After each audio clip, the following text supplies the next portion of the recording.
Hello, in this presentation, we will record a transaction for cash sales into our Excel bookkeeping process, keeping in mind how the same transaction might be input into software such as QuickBooks.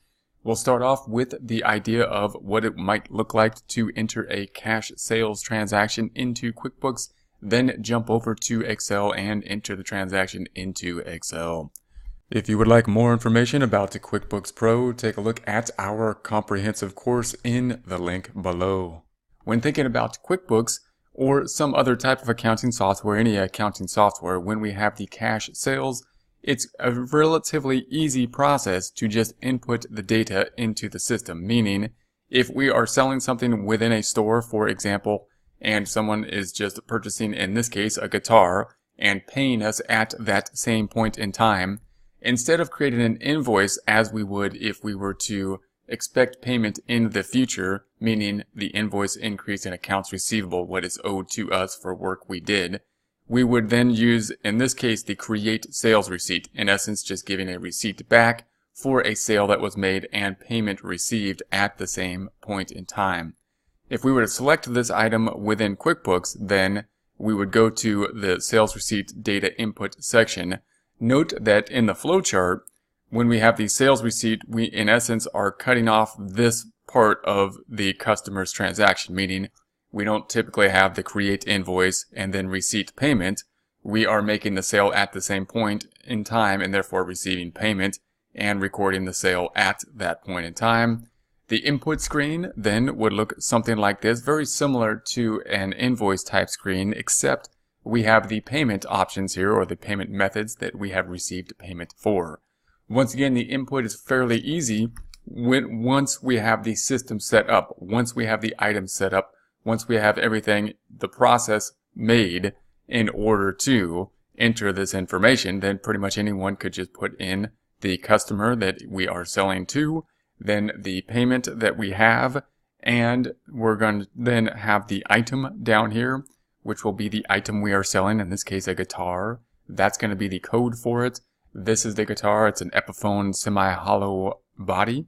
And then this will just populate. Once we have that information, we have a rate of 400, which would just populate if we have the items set up as we should already at this time. And then the total will be that 400. It'll also calculate the sales tax for us. The sales tax for the sale of the guitar in this case is 5%. So we're just saying we sell it for 400 sticker price times 0.05 or 5% gives us another $20 on that we have to receive for sales tax. And if we add that to the 400, we have the 420 that we expect to receive, or we are going to receive at this same point of sale. If we were to record this journal entry, then what is happening is a few different things. It's a lot more complex than it looks at the surface here, but the system, a computer system, will just record it all in one place, and then when we go to the financial statements, everything will be in balance and work out. If we go through this, then what is happening is we have the customer job happening. We've got the sales receipt. We received the payment. Therefore, cash is going to be increasing at that point in time. We're not going to put it directly in the checking account again. We're going to put it into the undeposited funds account and then deposit them at the end of the time period, putting it into the checking account. And then we're going to credit, in this case, sales, some types of revenue account for this, and that will be, of course, for the $400.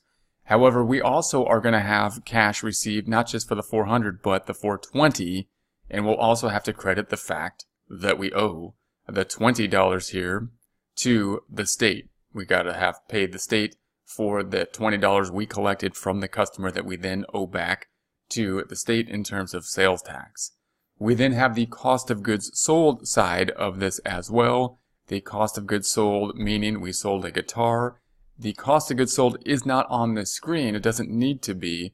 However, the system knows by this actual piece of inventory, this item of inventory, what the cost of goods sold is, and we'll put that cost of goods sold and the reduction to the inventory as we record this. Let's see how this information would look in the Excel worksheet.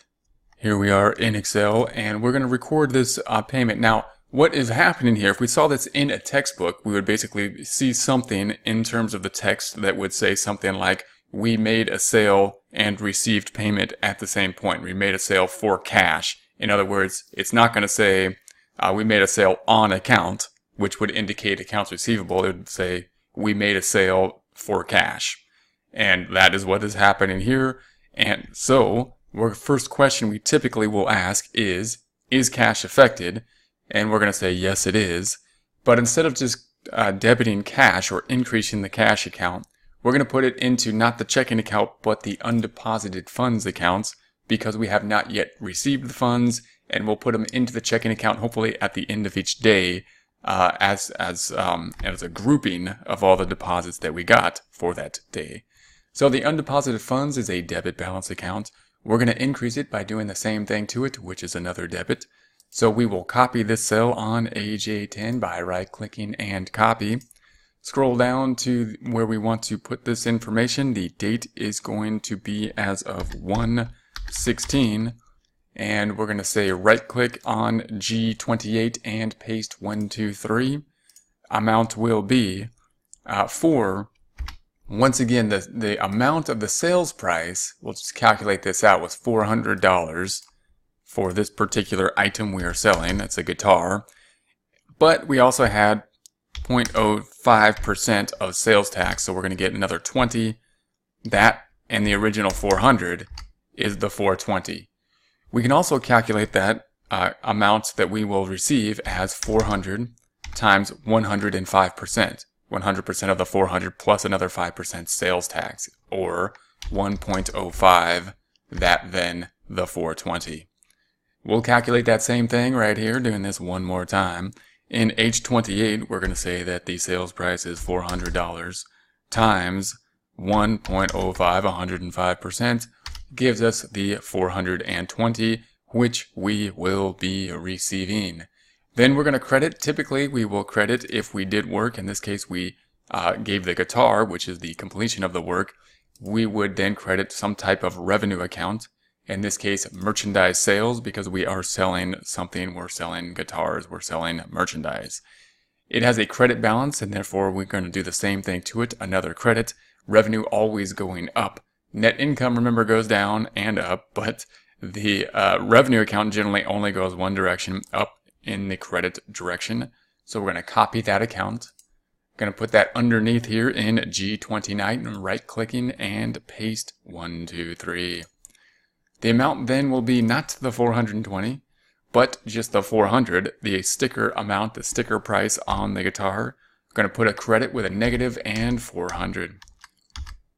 We then have a difference of the 420 minus the 400, debits being over the credits of 20. That, of course, is the sales tax that we owe to the state. We could calculate that again a few different ways. We can take the 400 times the 420, or we can subtract this out. I'm going to use our plug formula, the negative sum of these items. So it'll just take everything there, sum it up, then flip the sign to what we need, the 20 credit. If I highlight the whole thing, debits minus the credits then are 0.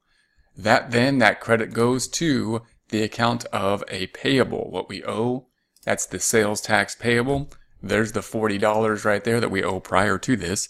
We are going to increase it by doing the same thing to it, which in this case is another credit. So we're going to copy this item here and scroll down and put that right there in G30, right-clicking and pasting 123. There's the first piece of this process. I'm going to highlight these two and indent by going to the Home tab, Alignment Group, and Indent. And so we're going to record that, and that's the sales half of the journal entry. Remember, there is another half because we sold inventory. Inventory is going to have to go down, and the related expense to it, cost of goods sold, will also have to go up, which will bring down net income.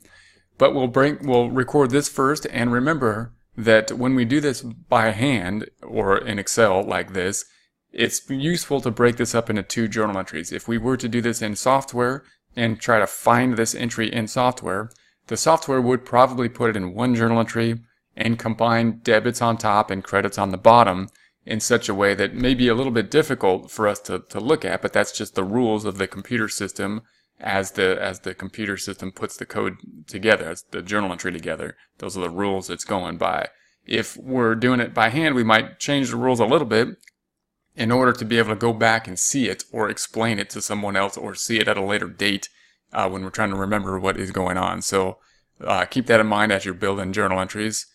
And so we're going to record this. Here's going to be the 420 to undeposited funds.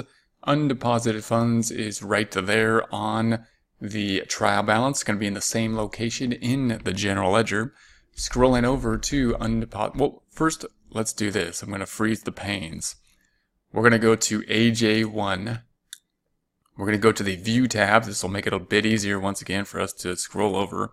And we'll go to Freeze Panes, and we're going to freeze panes. And that'll make it a little bit easier. So we're going to scroll over to undeposited funds. We're going over to undeposited funds, and the panes are frozen so that we can then be here in AU25 and still see that 420. That's what we want to record there. Therefore, we're going to select equals, point to that 420, and when we select enter, this 20,500 will increase in the debit direction to 20,920. That then will also be, if we scroll back over here, the amount on the trial balance, and we are of course out of balance by the 420. We are then going to record the merchandise sales. There it is there. That's what we are recording. Here's where it is on the trial balance. It's in order. Assets, then liabilities, then equity, then the income statement accounts, starting with revenue, followed by expenses. Same order on the general ledger. We'll scroll over, look for those dark blue income accounts over here. And there's the merchandise sales right there. Note it only has credit balances because we only make them go up in the credit direction, it being a revenue or income type account. Those accounts only going up in the credit direction. We are currently in cell BH24. BH24. We're going to select equals and point to that 400. It's going to go up in the credit direction from 790 by 400 to 1,190. We should see that same amount on the trial balance. I'm assuming that we will. We're going to go back to the trial balance over here, and there is that same amount. Why is it the same? Because it's being made from that balance on the general ledger. We're then going to record that last piece, which we're out of balance by, most likely, the $20. That being to the sales tax payable. Sales tax payable. Here's the sales tax payable right here. It's going to be in the same order on the trial balance as the general ledger. So we'll look for those orange accounts on the GL. We're looking for sales tax payable. Scrolling over, we do see sales tax payable right there. We are in cell BD27. I'm going to scroll over so these are right next to each other.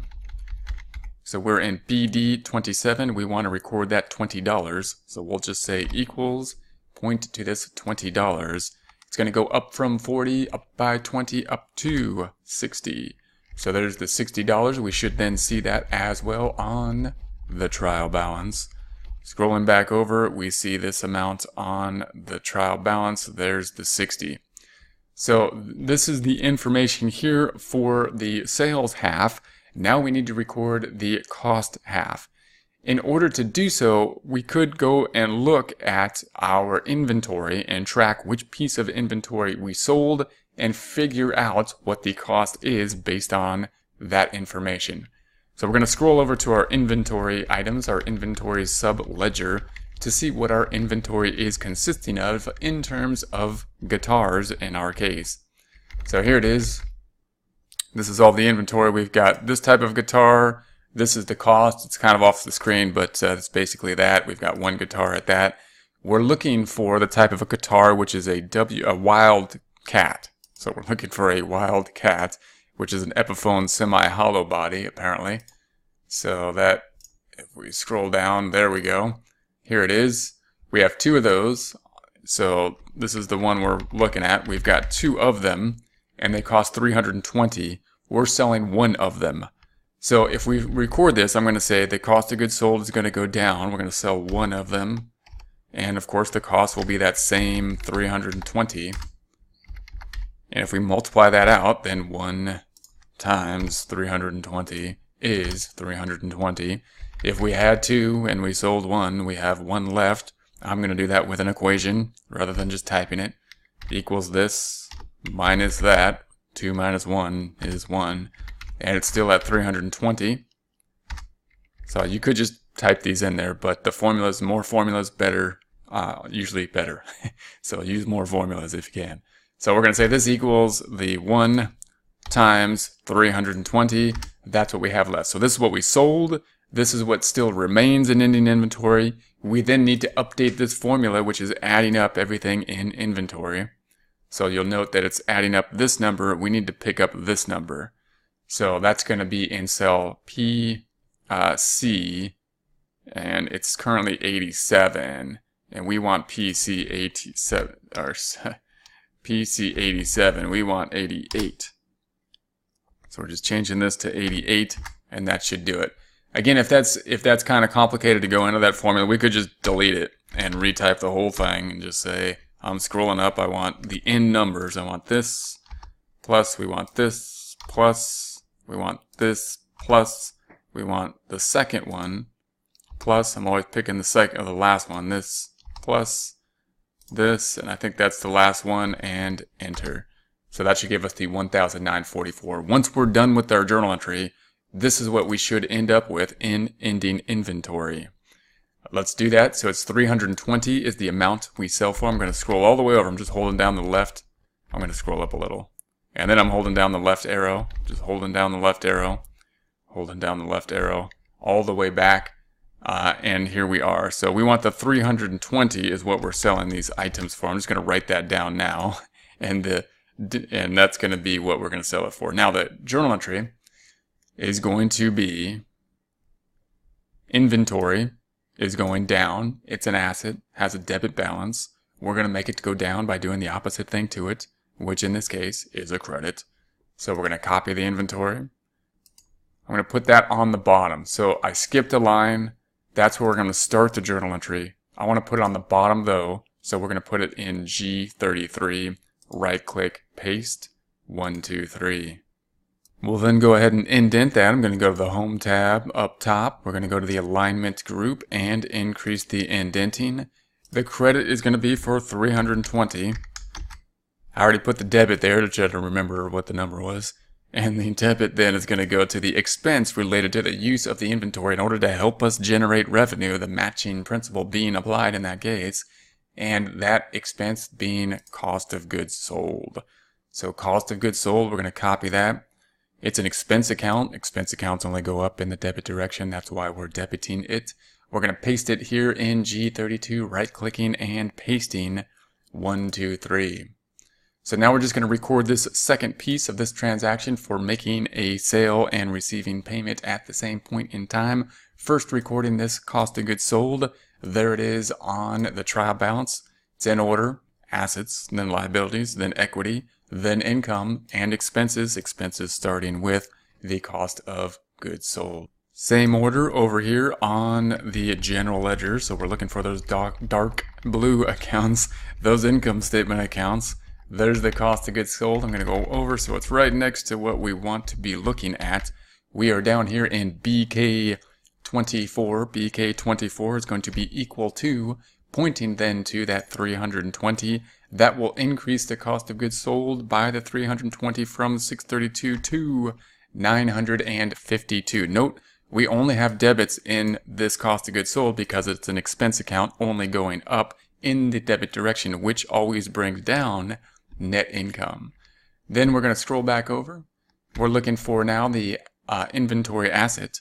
If we scroll up, inventory asset is right there, third account on the GL, therefore third account on the general ledger. This is of course the process of posting, and so it's going to be down here, I believe, under accounts receivable. There's the inventory, so there it is, and we are decreasing it, so we're in the credit column of the inventory in AR27. Cell AR27 will be equal to, pointing to this 320, bringing that debit balance account balance of $2,265 down by $320 to $1,945. That number hopefully sounds familiar because I'm assuming it is the amount on our backup subledger for inventory as well. We'll double check that. But we see it here on the inventory asset. That's good. 1945. We're back in balance down here. That's good. That's 0. The net income went up by the sales amount, the merchandise, 420, and then down by the cost of goods sold of the 320, the difference being the 80 net increase in the credit direction of net income, revenue credit balances beating the debit balances of expenses, in this case only the cost of goods sold expense. And now we're going to double check this number in our inventory subledger, 1945. Scrolling back over, I'm scrolling way over here. And scrolling down, here's, remember, our inventory ledger. And if we scroll down to the bottom, this is what we changed, 1944. It's off by $1, it's off by rounding. So we look good there, so I'm going to scroll back up. We're going to scroll all the way back over. And also want to let you know that I'm trying to avoid just using the keyboard here, but if you want to get back to this cell quickly, you can use the Home tab on the keyboard, and that'll bring you back to the Home tab. So as we scroll way over it, if you want to jump back to this portion, you can use the keyboard in order to do that much more quickly than scrolling back or just using the arrow as we're typically using here. So I'm going to unfreeze the frames now. So we're going to go to the View tab and remove the freeze frames. I'm on Windows, Freeze Pans, Unfreeze. And then I just want to take a look at the financial statements, see what we've done so far. We know that the undeposited funds has been adjusted here.